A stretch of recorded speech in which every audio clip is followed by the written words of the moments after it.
You won't believe what was uncovered just 1 minute ago. Diddy and Steve Harvey, two icons from completely different worlds, are now at the center of a spiraling scandal. A trail of leaked messages, secret meetings, and unexpected betrayals has exposed connections no one saw coming. This story moves fast, and what happens next could ruin everything. It started like a rumor. A fuzzy, static-laced audio clip that first appeared on a niche entertainment gossip Discord server, posted under the handle @DeepScope88. The file was simply titled SteveVM_7.06.mp3. At first, most dismissed it as a bad impersonation, just another clout-chasing deepfake. But within hours, that clip was being dissected by amateur audio analysts, lip-reading TikTokers, and even ex-FBI agents turned podcasters. The voice was unmistakable. The slow, booming cadence. The southern drawl tinged with irritation. It was Steve Harvey. "Yeah, it's Steve. You know who this is. Listen, don't bring it to the house. We'll do the drop at the old place. You know the coded meetup drill, call it checking the shutters. Diddy already said the tapes need to be sorted before the 10th. We clear? Ain't nobody supposed to know about this one, all right." The message cut off with the kind of panicked rustling that only ever happens when someone realizes, too late, that they called the wrong number. No goodbyes. No sign-off. Just abrupt silence and then a long beep. Whoever had received the voicemail didn't hesitate. The clip spread like wildfire through the back channels of the internet before breaking into public consciousness via a viral Twitter thread. Within 12 hours, it had 9 million views and was trending under hashtags like #HarveyTapes and #DiddyDrop. Mainstream media hesitated to touch it. The big outlets stayed quiet, perhaps out of fear or waiting for more solid evidence. But the internet? It was already on fire. Redditors began creating elaborate maps linking Steve Harvey and Diddy's past public interactions, some dating back to 2004. TikTokers slowed the voicemail down, comparing the voice print to Steve's Family Feud outtakes and stand-up clips. One particularly viral theory claimed the phrase "checking the shutters" was a coded reference to a defunct Atlanta studio once co-owned by Bad Boy Entertainment and a real estate shell linked to Harvey's management team. Then came the real kicker. A renowned audio engineer, known only as DJ Spectra, dropped a 4-minute analysis video on YouTube titled "It's Really Steve. Here's Why." In it, he overlaid frequency spectrums of Harvey's known voice samples with the voicemail. They matched. Not 60%, not 70%, but 98.9%. The timestamps showed the message was left just 7 days ago. In his voiceover, DJ Spectra sounded almost afraid. This wasn't spliced. There are no vocal artifacts typical of AI voice generation. Whoever left that message, unless they are a damn vocal clone, is Steve Harvey. And what he's referencing? That's not just some random drama. This is covert. Strategic. Something big. The public pressure mounted fast. Journalists began calling Harvey's team for a statement. Diddy's camp was swamped with requests for comment. And yet, neither side issued a single word. Not even a denial. Instead, both men vanished from the public eye. Steve canceled a scheduled appearance at a motivational seminar in Phoenix, citing family obligations. Diddy, who had been slated to perform at a Miami charity gala, pulled out last minute with unforeseen travel delays. That silence only amplified suspicion. Then came the timeline threads. A group of digital investigators on Reddit began piecing together recent locations, flights, and sightings. One of them tracked a private jet's tail number linked to Diddy flying from Nassau to Atlanta exactly 1 day before the voicemail timestamp. Another user compiled security footage of Harvey leaving a hotel in Freeport, Bahamas, at 4 a.m., matching the estimated window for the alleged coded meetup. One post exploded across platforms, a simple collage featuring Steve Harvey's face, the waveform from the voicemail, and the words, "Why would he say that?" It was reshared by influencers, journalists, even a few politicians with cryptic captions like "We're watching and this goes deeper." Still, not a single statement. Not even a tweet. Harvey's Instagram page went eerily quiet. Diddy's last post, a filtered photo of him meditating on a rooftop with the caption "Sometimes silence is the loudest scream," was bombarded with comments like "What are the tapes? You got caught. And you and Steve better start praying." Meanwhile, every frame of the voicemail audio was being pulled apart.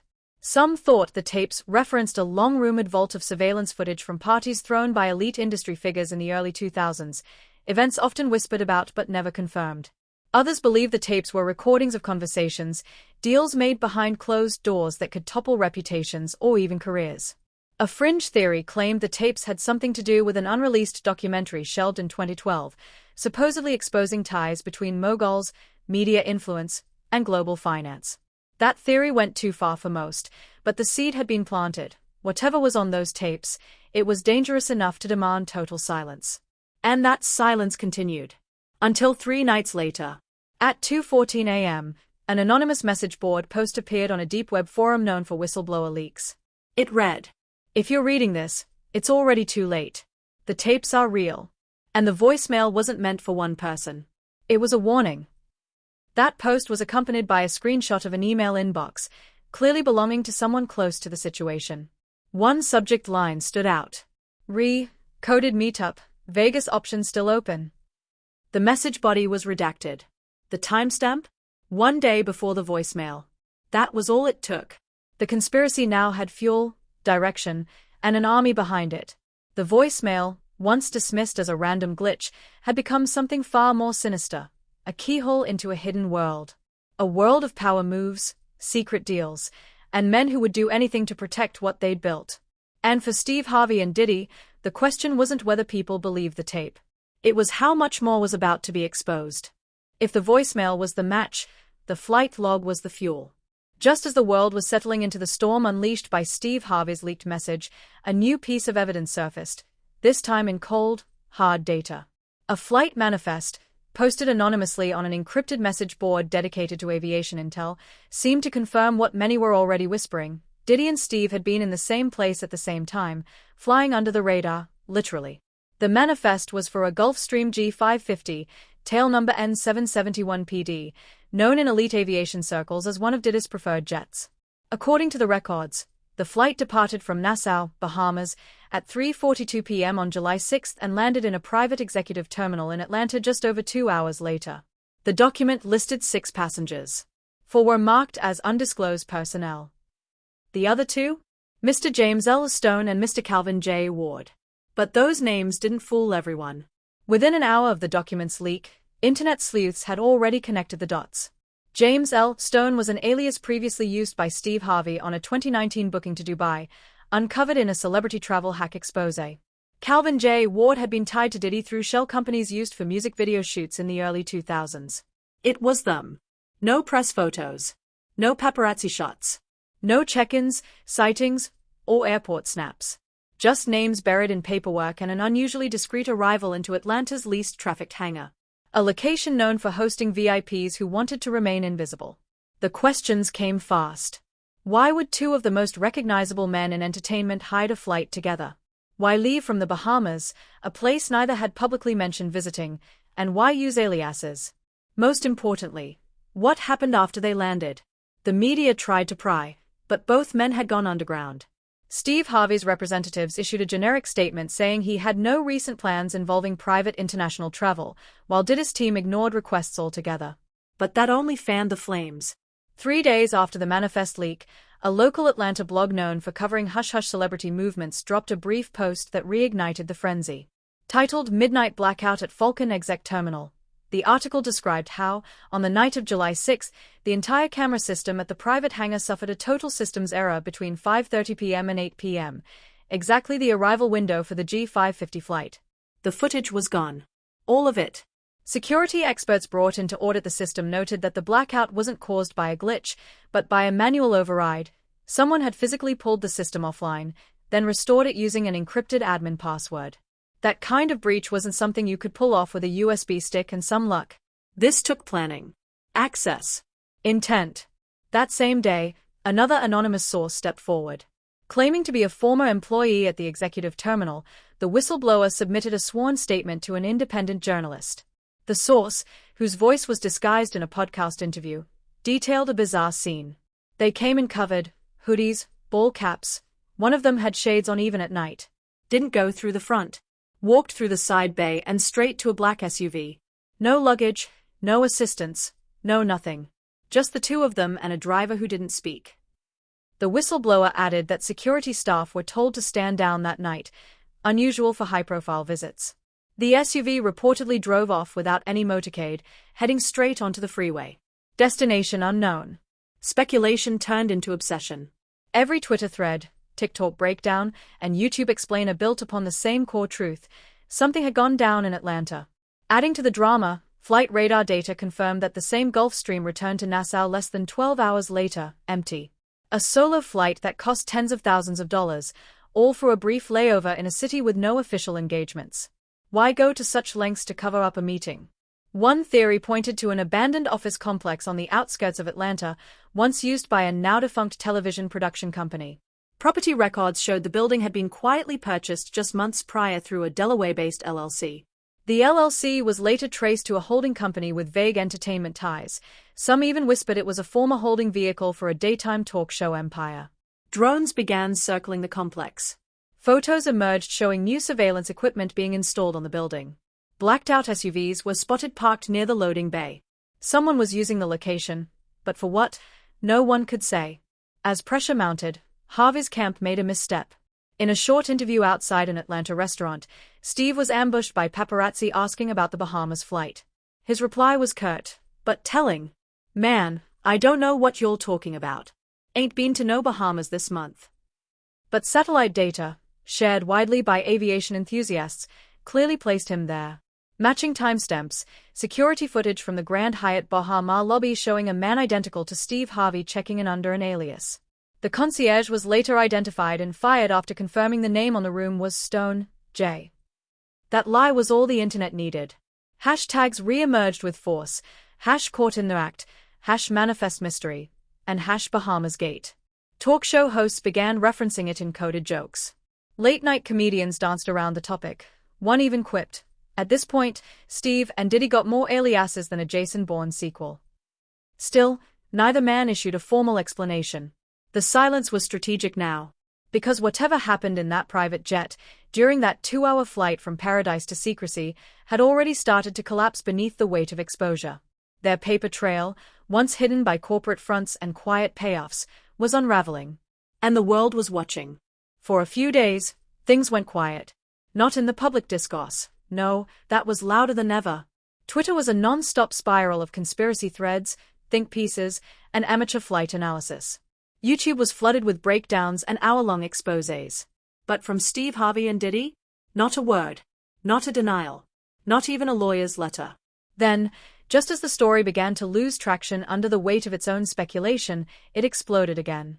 This time with visuals. The video dropped late at night, first appearing on a now-banned subreddit called RR The Real Drop. The uploader, known only as UI Blackvault said, shared a compressed, 32-second clip titled simply, "The 6th of July footage, trust no one."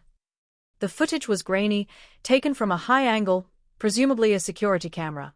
It showed a dark warehouse exterior. Industrial, run down. The kind of place you drive past without ever wondering who might be inside. But under the dim halo of a flickering exterior light, 2 figures emerged from a black SUV. The camera zoomed. Or was it AI enhanced? Either way, the frame sharpened just enough. One man, bald, tall, in a long trench coat. The other, shorter, wearing a New York Yankees cap low over his eyes. The resemblance was uncanny. Steve Harvey and Diddy. Together. Walking briskly toward a steel door that opened without hesitation, someone was already waiting inside. Then she appeared. A woman, her face blurred digitally or maybe physically obscured on sight, stepped out from the shadows and handed the pair a black, hard-shell briefcase. Compact. Military style. No logos. No markings. Steve took it. Diddy nodded. The woman said something, but the footage had no sound. They all turned and disappeared inside the building. Seconds later, the camera glitched, briefly showing static and then cutting off entirely. The post's caption read, "Timestamp, July 6, 2023, 8:13 p.m. Location, Decatur Warehouse Zone." This was never supposed to see daylight. Within 2 hours, the subreddit was wiped from Reddit servers. Entirely. Not just the post, but the whole community, vanished without a trace. Users were locked out. Some accounts were suspended. Reddit offered no explanation. But the internet moves fast. Before the takedown, the footage had been downloaded, duplicated, and scattered across platforms like Telegram, PeerTube, and dark web forums. It popped up in Twitter threads, reaction videos, and even TikTok duets set to ominous music. One user simply captioned their repost with, "The game is no longer a game." It didn't take long for people to start connecting dots, especially once a former bodyguard from Diddy's old security team posted a cryptic TikTok. "That warehouse? I've been there. Ain't just storage. That's a vault. Think data, not boxes." His account was suspended minutes later. Journalists tried to locate the warehouse. Using satellite images and the video's faint visual markers, they narrowed it down to an industrial district in Decatur, Georgia, just east of Atlanta. One investigative blogger drove there, posting live updates as he explored the block. "The door from the footage is welded shut now," he reported in a YouTube live stream. "Fresh. You can smell the metal." "The place is locked down like Fort Knox." Meanwhile, questions piled up about the woman. Who was she? An accomplice? A handler? An intermediary for someone even higher up? Speculation ranged from government operative to rogue journalist to a whistleblower. The blurred face only added fuel to the paranoia. Some thought the blur was artificial, added after the footage leaked. Others suggested she wore a distortion mask, the kind used in facial recognition evasion. Then came the wildest rumor yet, that the briefcase contained original analog tapes, the kind used in camcorders. Not files. Not USBs. But physical evidence. That theory took hold when a Twitter thread went viral showing a screen grab zoomed in on Steve's hand. An eagle-eyed user claimed to see the reflection of old tape reels in the case's metallic sheen. Was it a stretch? Maybe. But in the current atmosphere, anything felt possible. Diddy's camp remained dead silent. Steve's social media activity halted. Even his Family Feud producers declined to comment on his sudden absence from scheduled tapings. No guest host was announced. Reruns quietly filled the slot. But the public wasn't waiting. Speculative footage recreations, side-by-side walk analyses, and digital overlays flooded YouTube. One creator used facial recognition software and claimed a 92.7% match for Steve Harvey.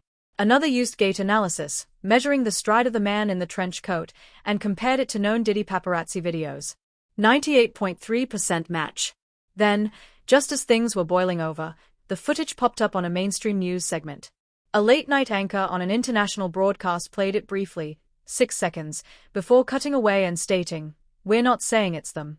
But someone is." The next morning, the network issued a takedown and public apology. It only made people believe it more. Behind the scenes, whispers grew louder.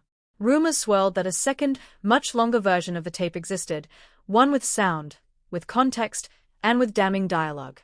That version, some said, had already been seen by a handful of journalists too scared to publish. A cryptic tweet from a respected former investigative reporter didn't help. "What you've seen is the trailer. The full cut? It'll burn cities." And just like that, the briefcase, the woman, and the warehouse became internet lore. Not fiction, but prophecy. A digital Rosetta Stone of a scandal unraveling in real time. In the days that followed, several major media outlets received cease-and-desist letters from unnamed law firms, warning against further publication or commentary on an ongoing investigation involving private individuals. No one admitted to sending them. No charges were filed. No statements made. No arrests. But silence speaks. And what the world now understood was this: the voicemail wasn't a fluke. The jet wasn't a coincidence. The footage wasn't fake. Something real was happening. Something too big to keep in the dark much longer. The internet had its teeth in the story, and it wasn't letting go. But while the world was obsessing over voicemails, flight logs, and briefcase handoffs, the fallout at home was just beginning, and it was loud, messy, and deeply personal. Lori Harvey, Steve's stepdaughter and a major influencer in her own right, broke her silence first, but not with a statement. It was a single Instagram story, a black screen, white serif text, just 8 haunting words. "Some truths can't stay buried forever. Believe that." No hashtags. No tags. No context. But everyone knew exactly what it meant. Within minutes, the post was screenshot, reposted, and dissected by social media sleuths and celebrity gossip pages. Fan accounts speculated she was addressing her father. Some suggested she had known something all along. A few even posited she had tried to stop it, and failed. The story disappeared after 24 hours, but the damage was done. And Lori? She stopped posting completely. Meanwhile, Diddy's son, Christian Combs, better known as King Combs, went even darker. On a Sunday afternoon, he uploaded a black square to Instagram. Centered in red Gothic font were the words, "Trust no one." The caption read, "Not even blood." His following, millions deep, erupted. Theories ranged from betrayal within the family to explosive secrets Diddy had kept even from his children. Christian removed the post after just 45 minutes, but not before it was archived and uploaded across Twitter, TikTok, and celebrity forums. Suddenly, it wasn't just about the two men at the center of the storm. Their families were now caught in the blast radius, and from what insiders were whispering, things were getting ugly behind the scenes. A source close to the Harveys told Page 6 that an emergency therapy session had been held over Zoom the night after the footage leak. Present were Steve, his wife Marjorie, Lori, and two other unnamed family members. The therapist, allegedly brought in by a high-profile crisis management firm, was tasked with navigating what they were calling a narrative fracture. It didn't go well. The source claimed Lori refused to turn on a camera during the call and spoke only once. "You brought this into our house. Don't expect me to clean it." Steve reportedly tried to explain that the situation was complex and not what people think. Marjorie remained silent throughout. The session ended after 18 minutes. That same week, Marjorie Harvey was spotted alone at Charles de Gaulle Airport in Paris. Paparazzi photos showed her walking briskly through the terminal wearing oversized sunglasses and a grey wool trench coat. On her left hand, where her wedding ring normally sat, there was nothing but bare skin. Tabloids pounced. The Daily Mail ran the headline, "Marjorie flies solo. Where's the ring, Steve?" TMZ followed up with a grainy video of Marjorie exiting the Hotel Plaza Athene, escorted by a bodyguard, again without the ring. She made no comment. The symbolism was clear. Whether or not they were legally separated, something had fractured publicly. And when Steve returned to his radio show 2 days later, his tone was distant. Distracted. Flat. He opened with, "Sometimes life throws storms your way. You either fold, or you walk through 'em like a man." That was all he said on the matter. Meanwhile, over in Diddy's camp, the tension was escalating, too. Christian wasn't the only one who had gone quiet. Diddy's twin daughters removed their father's name from their Instagram bios. Several longtime friends unfollowed him on social media, including Meek Mill and French Montana. That was noticed. Screenshots comparing before and after follower lists began trending under the hashtag #DiddyDeleted. To outsiders, it looked like empire collapse. But to those in the know, it was something deeper: containment. The inner circles were locking down, building walls around their reputations, trying to keep the scandal from bleeding further. But it was too late. Another leak broke through. This time, not from Reddit or Twitter, but from an encrypted email dump posted on a small, invitation-only forum frequented by celebrity assistants and ex-staffers. The file, called session_notes_final.pdf, was allegedly transcribed from the Harvey family's therapy call. Though the document's authenticity couldn't be confirmed, its contents rang true. In it, Steve reportedly stated, "There are things I did back then, deals I thought were buried. This ain't just about me. This is about everyone I ever sat across from." He also allegedly referenced Diddy directly. "We tried to keep it clean. We thought Vegas would be the last one." That sentence hit the internet like a grenade. Vegas? The last what? What happened there? Conspiracy threads tripled overnight. People began theorizing that Las Vegas, long rumored as a meeting point for high-powered industry summits, was ground zero for whatever had led to the tapes, the briefcase, and the blackmail whispers. Back in Atlanta, things only got worse for Steve. A local church that once hosted him for a motivational event released a statement saying they had paused all programming involving Mr. Harvey until further clarity emerges. Meanwhile, a mural of Steve that adorned the side of a downtown radio station was tagged overnight with red spray paint, "Trust Lost." Steve's people hired a cleanup crew the next day. The mural was painted over in beige. And through all of this, Diddy stayed dark. No statements. No videos. No tweets, until one post finally hit the internet late Friday night. A black screen. Just 4 words in white. "The throne is cracking." No caption. No tag. People didn't know whether to be afraid or excited. But one thing was certain: the cracks were spreading. The image the world once had of Steve Harvey, the wholesome funny man, and Diddy, the untouchable mogul, was changing, melting in real time. And with their families retreating and relationships buckling under pressure, the story was no longer just about secrets. It was about survival. At 2:16 a.m. on a humid Tuesday morning, a mysterious post appeared on X, formerly Twitter, from a burner account named @0day witness. No profile picture, no followers, no history. The tweet read, Harvey Diddy Black Book. Link live for 30. Don't say you weren't warned. Attached was a download link, encrypted and hosted on a peer-to-peer sharing site most commonly used for leaking court documents and whistleblower evidence. Within minutes, users who clicked were presented with a single zip file, blackbook_final.zip. Inside, a digital minefield. Hundreds of documents. Most were scans, contracts, receipts, offshore account statements, and photos of handwritten notes. But one file caught the internet's collective eye, a short PDF titled Memo, Keep Quiet or It Drops. The contents of the memo were chilling. It referred to an internal agreement, mentioned a recorded discussion in Nassau, and warned, if this goes public, multiple careers are dead. We all lose. It was signed only with the initials, CW and JS. Speculation exploded. Conspiracy channels sprang to life across YouTube and Rumble. TikTokers began live streaming document breakdowns with real-time reactions. But the biggest bombshell was found buried in a folder titled Clarity_Beta.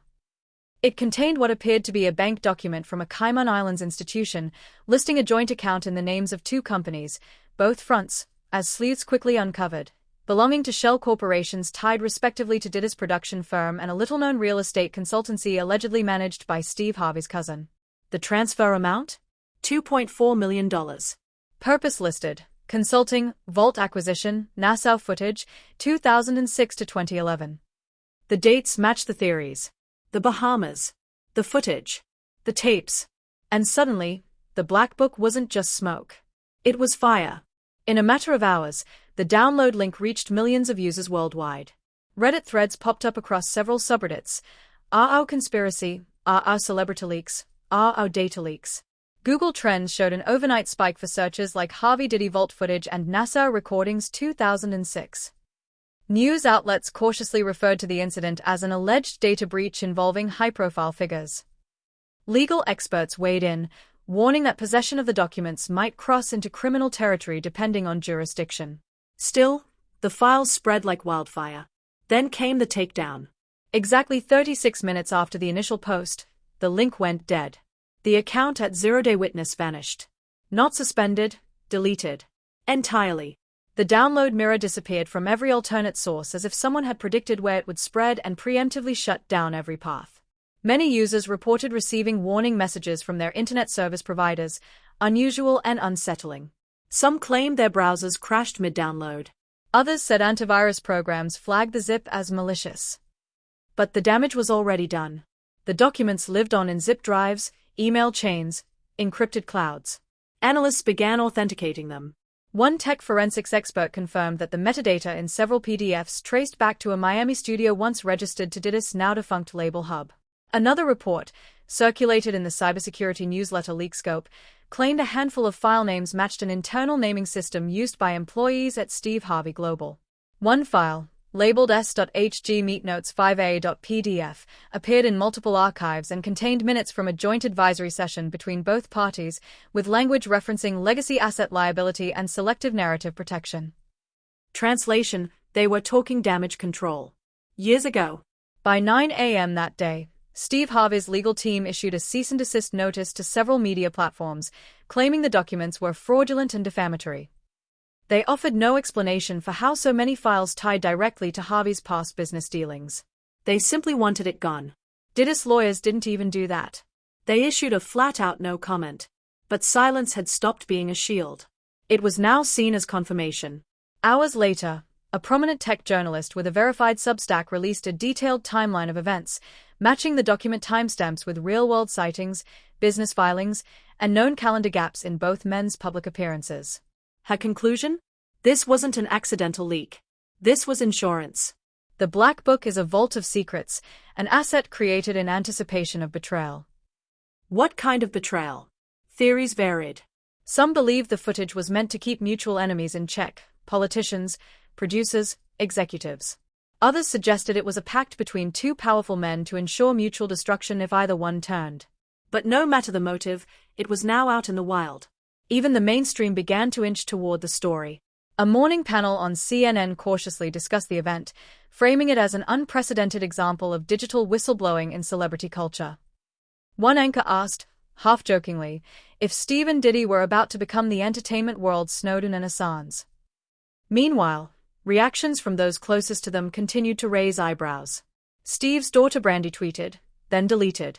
Everything done in the dark eventually gets uploaded. Christian Combs posted a black-and-white photo of a safe being opened with the caption, "Doors don't stay shut forever." But perhaps the most cryptic response came once again from Diddy himself, this time via Instagram stories. It was a photo of a chessboard. The king had been knocked over. The caption? Just one word. Endgame. Was he defeated? Or was he planning something? No one knew. But one thing was clear. The tapes were real. The vault existed. And the Black Book wasn't just a collection of receipts. It was leverage. It was power. And someone had just yanked that power into the light. The only question left was, who was behind the leak? And more importantly, what else were they holding back? It was supposed to be a quiet Sunday. After a week of blackmail leaks, media takedowns, and mounting pressure, the frenzy had started to slow. Most assumed the worst had already been exposed. The Black Book was out, the family fractures were public, and the digital trail had gone cold. Then came the sermon. The clip surfaced on Facebook Live. The church was small, southern, and tucked in a suburb of Houston, hardly the epicenter of global scandal. The preacher, however, was anything but ordinary. Reverend Elijah Claymore, a name once associated with early 2000s televangelism and later with controversial prosperity gospel teachings, had resurfaced with a vengeance.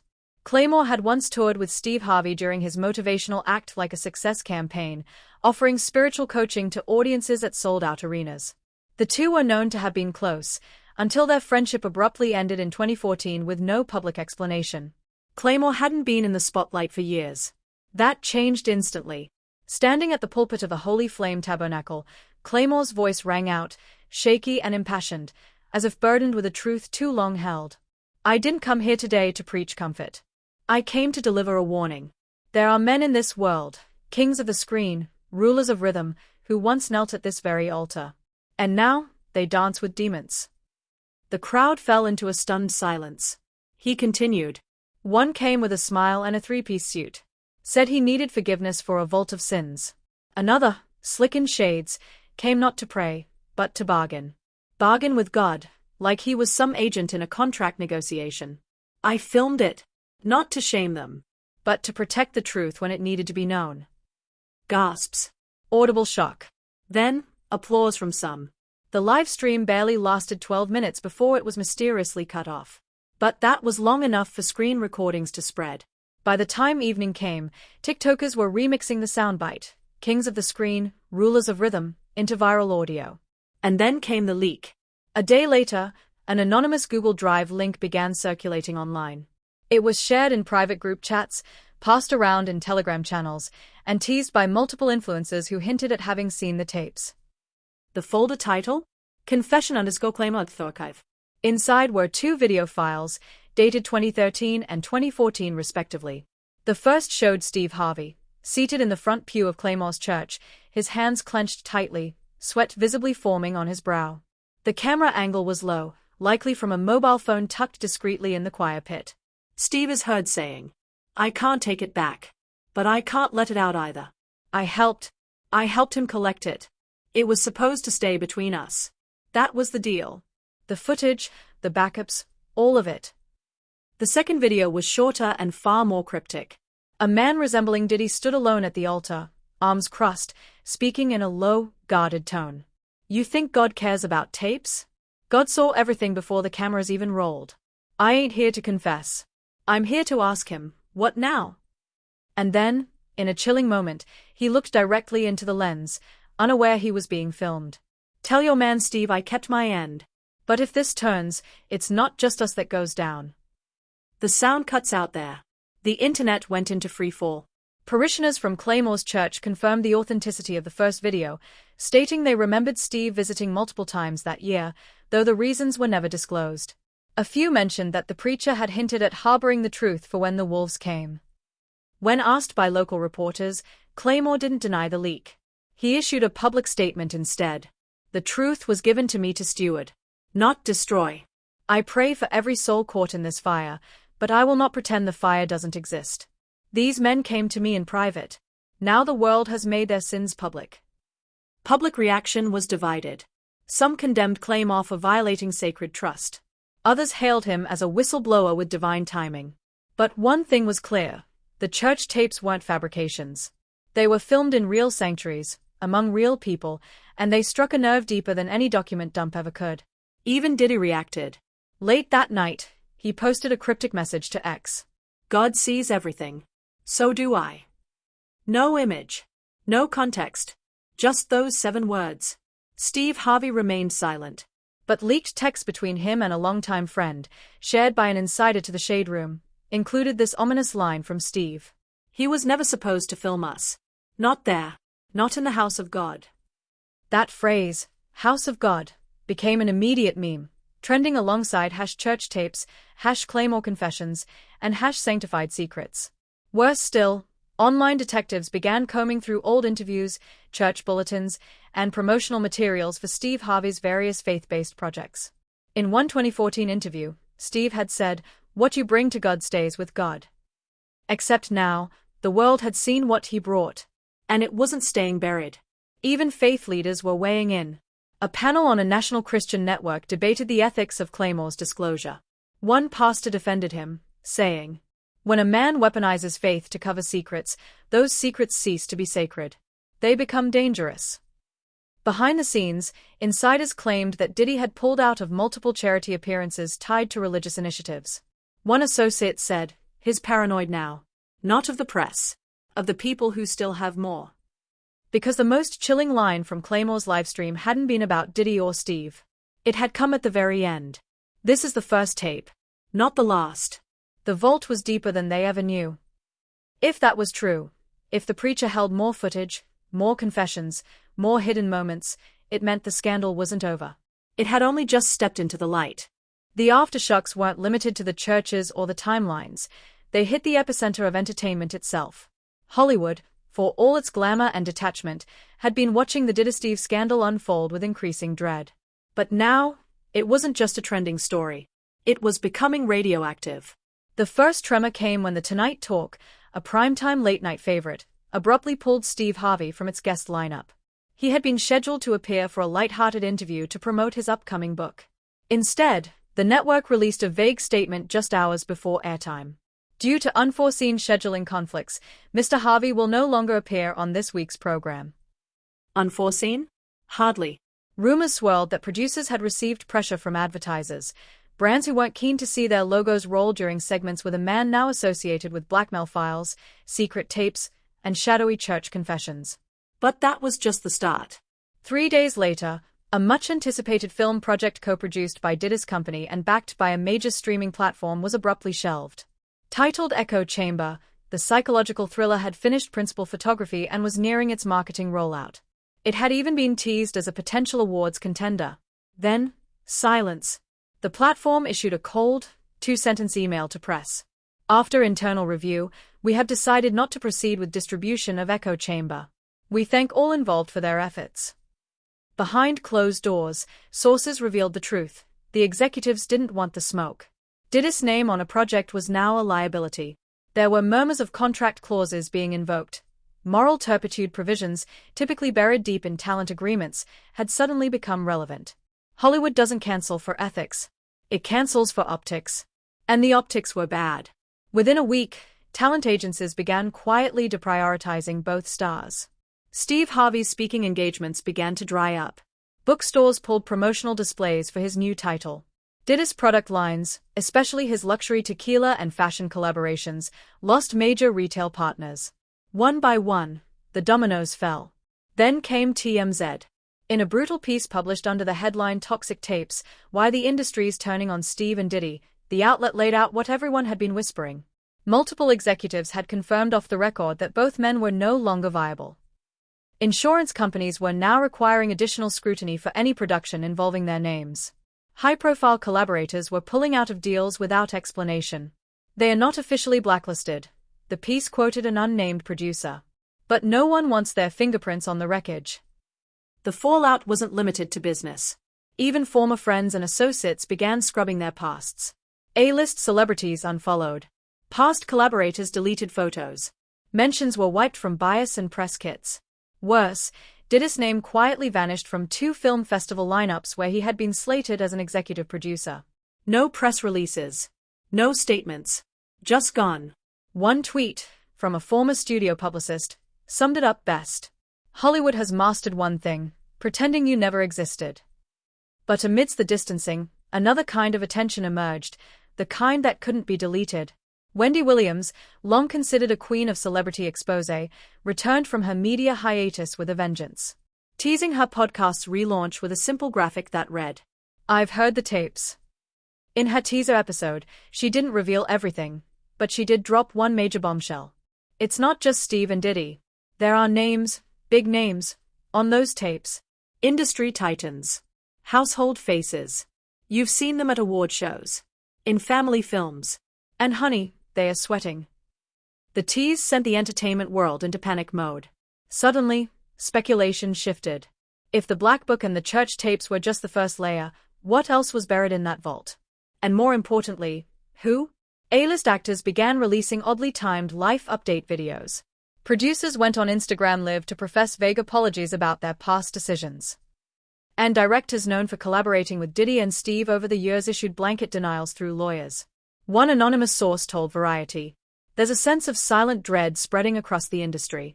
Everyone's asking the same question: am I in the footage?"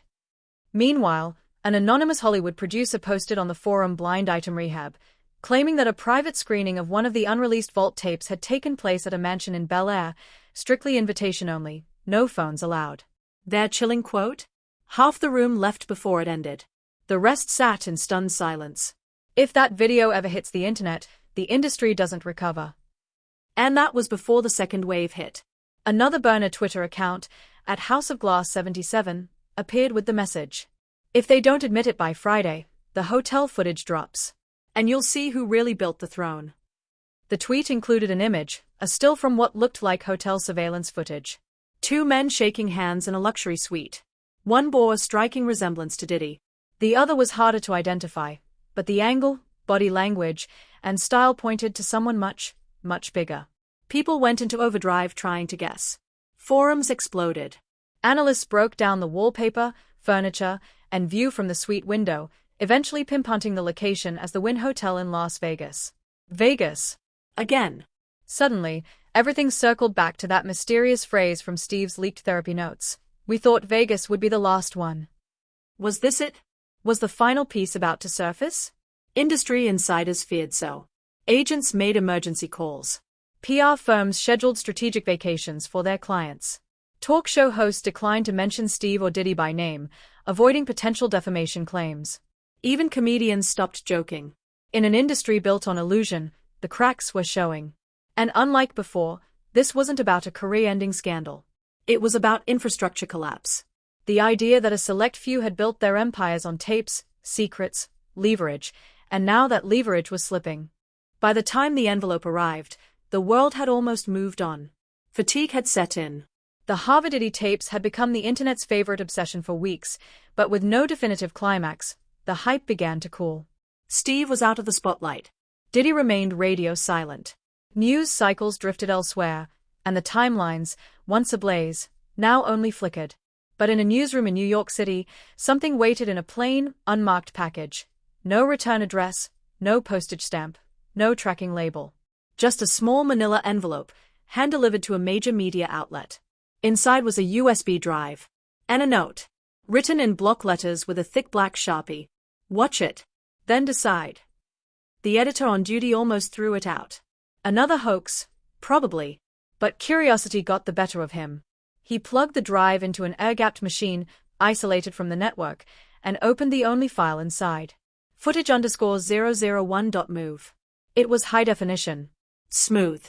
A multi-angle composite taken from security cameras within a luxury suite at the Wynn Las Vegas. Dated July 8, 2023. The room was expensive. Cream and gold furniture, glass fixtures, champagne chilling in a bucket. 2 men walked in, captured from behind at first, but their voices, tone, and build were unmistakable. Diddy, Steve Harvey. They sat on opposite ends of the plush couch. No posturing. No small talk. Steve leaned forward first. You sure this is the last drop? Diddy nodded. I've pulled every copy I could find. The backups, the beta vaults, the broker in Nassau. Gone. But the payout schedule has to stick. He pulled out a thick folder, likely a financial agreement. They reviewed it in silence. No shouting. No threats. This wasn't a hostile negotiation. This was business. What about the NDA crew? Steve asked, flipping through the pages. Handled, Diddy replied. We rebuilt the circle. That phrase, rebuild the circle, would soon haunt headlines worldwide. The footage showed them shaking hands. Then standing up. The entire exchange lasted 6 minutes. On the table beside them sat a black briefcase. The same one seen in the grainy warehouse video weeks earlier. As the two men prepared to leave, Steve said, "If it ever leaks." Diddy cut him off. "Then let it burn." That was the final line. The editor, now pale and visibly sweating, called his managing director. Legal was alerted. Ethics teams assembled. There was a clear dilemma: verify, redact, or suppress. But the newsroom never got the chance to debate. A junior staffer, panicking and impulsive, copied a frame from the video, a crystal-clear still of a handshake over the briefcase, and posted it anonymously to the internet. The caption was simple. The Throne. Las Vegas. The 7th of August, 23. The internet did the rest. Within an hour, facial recognition experts confirmed the identities. Interior design fans confirmed the Wynn suite. Flight records showed Diddy and Harvey had both been in Las Vegas that weekend, though publicly for unrelated private events. It all aligned. The story broke faster than any PR team could react. The final drop had landed. Social media exploded. YouTube erupted with reaction videos, live streamers crying on camera, TikTok edits set to ominous music and slowed-down quotes from the footage. Late-night shows scrapped their monologues and rewrote them live. Every major outlet ran variations of the same headline. Caught on tape, Diddy and Steve Harvey finalized secret deal in Las Vegas suite. But it wasn't just the clarity of the image that stunned the public. It was the context. The phrasing. The implication that this wasn't some rogue crime or cover-up. It was planned. Deliberate. Systemic. The phrase rebuild the circle took on cult-like status online. Redditors theorized it referenced an inner circle of celebrities who held leverage over each other, sealed by NDAs and shared secrets. Theories of blackmail networks resurfaced. One thread exploded with 50,000 comments and tens of thousands of upvotes. Even celebrities began reacting. A-list actors tweeted cryptic emojis, locked padlocks, black circles, fire. Some denied involvement. Others posted and then deleted strange images, documents, blurred faces, sunset landscapes with veiled captions like "The Empire always comes with a cost." And then Diddy finally broke his silence. He posted a video. Black background. White text. No voiceover. You wanted the truth. Now watch the throne burn. The screen flickered. Then ignited in digital flame. Fade to black. The caption? #WTB, a new hashtag that trended for 72 hours globally. #Watch the throne burn. Within 24 hours of the drop, Steve Harvey's publishing deal was suspended. His talk show syndication was paused. Diddy's music catalog lost multiple streaming partnerships. Sponsors began publicly cutting ties. Both men were reportedly subpoenaed by a federal agency investigating cross-jurisdictional financial activities involving digital media assets and offshore entities. The entertainment world was in freefall. The leaks had not only destroyed reputations, they had triggered real consequences. Legal, financial, cultural. But more terrifying than what had been revealed was what was still unreleased. Claymore, the pastor, posted one last message to his flock before disappearing from public view. This was never about just two men. This was about the system. A circle built on silence, now broken by truth. Pray. More is coming. And just like that, he vanished. Theories continue to fly. Who filmed the Las Vegas suite? Who sent the footage? Who has the originals? Was this the end? Or was it just the beginning? No one knew. But one thing was certain. The throne had burned. And in the ash, the world was now asking, who sat there, and what were they willing to do to stay?